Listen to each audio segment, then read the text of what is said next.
Bonjour chers frères et sœurs en Christ, que la grâce, la paix et la miséricorde de notre Seigneur Jésus-Christ soit abondamment multipliée. Shalom et bienvenue dans cette nouvelle vidéo de 7 minutes de pain quotidien du 2 avril 2026. Nous poursuivons notre lecture dans le livre de Actes des Apôtres, chapitre 12. Et nous allons lire le verset 25. Nous avons vu dans la vidéo précédente que l'apôtre Pierre a été libéré de la prison par l'ange du Seigneur qui a été envoyé en mission pour cela. Et celui-là qui était son persécuteur et qui voulait le faire mourir de son côté est plutôt mort à cause de l'orgueil qui a été trouvé dans son cœur, à cause du fait qu'il a pris la gloire des hommes et il s'est levé et il a laissé la foule également l'élever jusqu'à la position de Dieu. Donc, il voulait empêcher, en enfermant l'apôtre Pierre, que la parole de Dieu, l'évangile du Seigneur soit propagée à travers le monde. C'est l'image que nous avions vue. Mais qu'est-ce qui s'est passé? Cela s'est retourné contre lui. Il est mort, non seulement il est mort, mais en plus, le verset 24 que nous avons étudié dans la vidéo précédente nous a dit que la parole de Dieu se répandait de plus en plus. Et le nombre de disciples augmentait. Donc toute sa mission a échoué complètement. Et on avait vu également ce héros de l'image de l'ennemi qui veut empêcher la parole de l'évangile, la bonne nouvelle du Seigneur se répandre à travers le monde. Et bien évidemment, c'est un plan déjà échoué dès la base, puisqu'il a déjà échoué. Et il échoue dès le commencement. Donc, le Seigneur l'a déjà vaincu à la croix il y a plus de 2000 ans. Donc, la parole de Dieu se répandait de plus en plus. Donc, exactement ce qu'il voulait empêcher, c'est justement le contraire qui s'est produit. Dieu est toujours vainqueur. On a également vu que l'ennemi sera toujours vaincu dans toutes les tentatives qu'il essaiera dans nos vies, surtout quand il s'agit de l'évangile, surtout quand il s'agit d'apporter la bonne nouvelle de l'évangile au Seigneur, enfin aux nations conduites par le Seigneur. Et non seulement la bonne nouvelle se répandait, mais le nombre de disciples également augmentait. Donc c'était fructueux. C'était pas juste que les disciples annonçaient l'évangile, mais non seulement ils annonçaient, mais également les cœurs des personnes étaient préparés à recevoir la bonne nouvelle. Les cœurs des personnes étaient prêts à recevoir et donc beaucoup se convertissaient au Seigneur.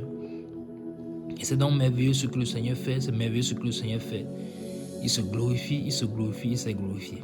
Et donc aujourd'hui nous sommes arrivés au dernier verset par la grâce de Dieu du chapitre 12.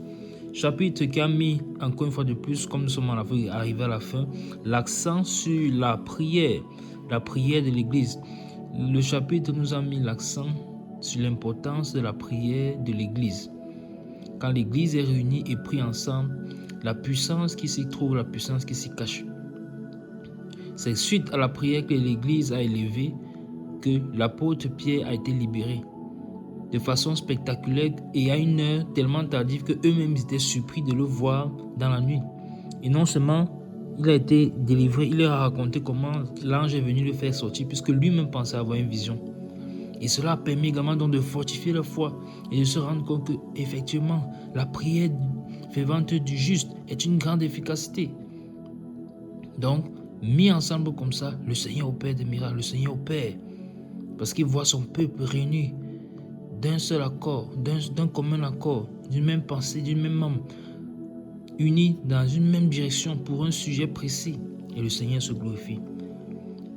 L'Église s'est donc levée et n'a pas été laxiste comme la première fois lorsque l'apôtre Jean a été mis à mort. Mais là, pour l'apôtre Pierre, ils se sont levés. Et d'ailleurs, il ne surprend le Seigneur, il est au contrôle de tout. Alors, ils ont été fortifiés. Et dans le chapitre 11, nous avions vu là-bas au chapitre 11 que l'accent avait été mis sur l'enseignement. Et le chapitre 10, l'accent avait été mis sur les jeunes. Et rappelez-vous que Actes des Apôtres, chapitre 2, que nous avons étudié, le verset 42 nous avait dit « Ils persévéraient dans l'enseignement des apôtres, dans la fraction du pain, dans les prières. » Ils persévéraient dans l'enseignement des apôtres, dans la communion fraternelle, la fraction du pain et dans les prières. Voilà les fondements de la vie chrétienne. La fraction du pain étant ce que le Seigneur a prescrit.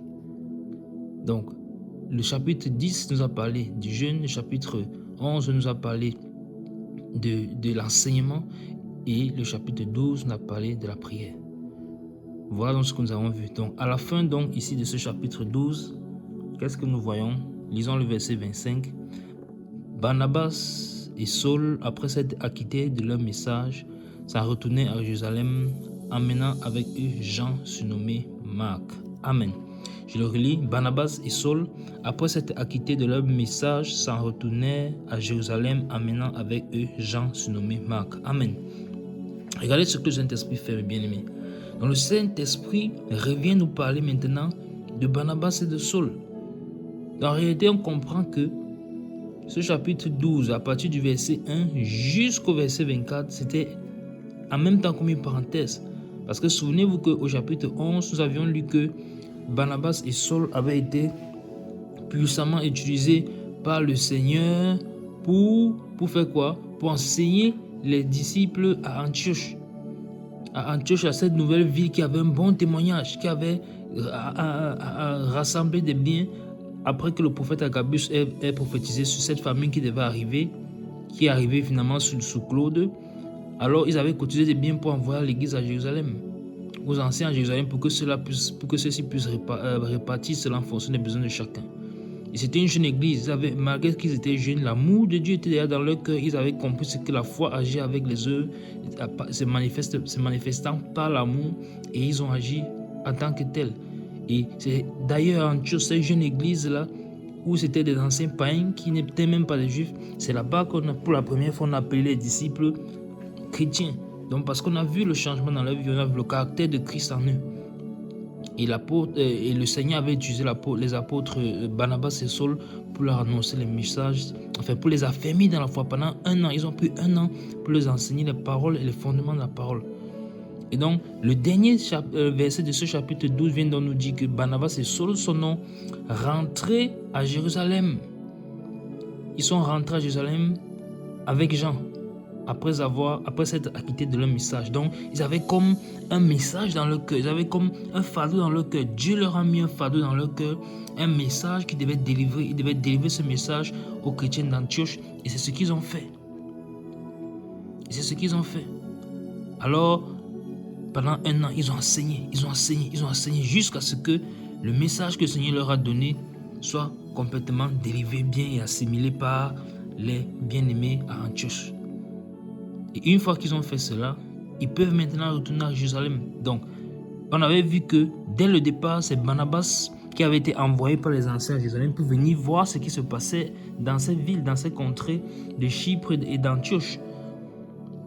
Et c'est quand il a fini là-bas qu'il n'est pas rentré à Jérusalem, mais il est parti chercher Saul. Parce que le Seigneur leur a mis ce message dans le cœur. Et lui s'est laissé conduire par le Saint-Esprit. On revient toujours là-dessus. Ils sont revenus dans Antioche et ils ont annoncé la parole. Ils se sont acquittés de la charge que le Seigneur leur a donnée. Et maintenant qu'ils ont fini, c'est seulement maintenant que l'apôtre Barnabas retourne à Jérusalem. Donc, conduit pleinement par le Saint-Esprit. Il n'était pas rentré directement. Il est allé chercher Saul, ils sont allés en Antioche, ils ont commencé à œuvrer pour le Seigneur. Parce qu'il nous faut toujours être conduits par le Saint-Esprit. Alors, ils sont rentrés. C'est maintenant qu'ils peuvent rentrer, ils peuvent retourner à Jérusalem. Donc, en réalité, Paul, lui, il y va, mais Barnabas, il lui retourne. C'est maintenant qu'il retourne pour rendre compte aux anciens. Mais guidé par le Saint-Esprit. Donc, encore une fois de plus, c'est par là que nous allons sortir et nous rendons grâce au Seigneur qui nous permet de finir ce chapitre en voyant encore l'importance d'être guidé par le Saint-Esprit. C'est merveilleux que nous puissions finir ainsi qu'il puisse nous rappeler cela. Saul et Barnabas, après s'être acquittés de leur message, s'en retournaient à Jérusalem, amenant avec eux Jean nommé Marc. C'est merveilleux. Merveilleux. Donc on constate que ici là, le Seigneur a même opéré. Jean, Marc, qui est surnommé Marc, lui aussi également, il est formé. Il se forme aussi en apprenant auprès des apôtres. Ils amènent avec eux. Voilà comment, dans leur voyage, dans leur déplacement, on cite toujours quelqu'un qui est avec eux. Cette personne n'est pas juste là, cette personne apprend aussi. On voit comment le Seigneur est en train d'agir. C'est merveilleux. Nous rendons grâce au Seigneur et nous arrêtons là pour aujourd'hui. C'était tout pour les 7 minutes de pain quotidien ce jour. Par la grâce de Dieu, nous entamerons le prochain chapitre dans la prochaine vidéo. Que la grâce, la paix, la miséricorde de notre Seigneur Jésus-Christ soit abondamment multipliée. Shalom.